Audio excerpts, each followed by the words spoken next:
I searched my parents' names on the dark web. The videos I found were horrifying. Part 2. Is Alex going to be okay? I asked. Of course he is. He's going to be just fine. We're going to find him very soon. One of the detectives responded. Something about that response was off.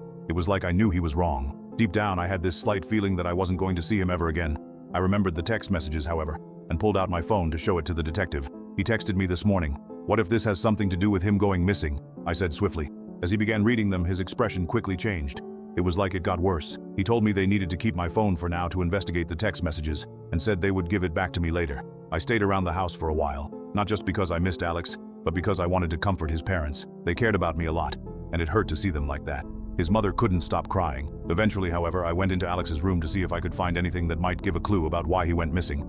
I searched through everything, but I found nothing. But then I noticed something. Alex's computer was on, but his monitor was turned off. I looked for the button to turn it on and hit it. As the screen lit up, my heart sank.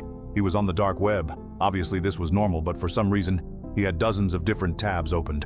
I knew this part wasn't normal, so I closed the door and locked it, and began going through them. At first, it was all pretty usual for him, but then things started to get weird. He had a tab open that was an article about a murder that had happened several years ago. The article said that it was a woman who was found dead in her apartment. Her body was mutilated, cut up, and covered in acid. I nearly threw up reading it and seeing the horrifying pictures of the crime scene.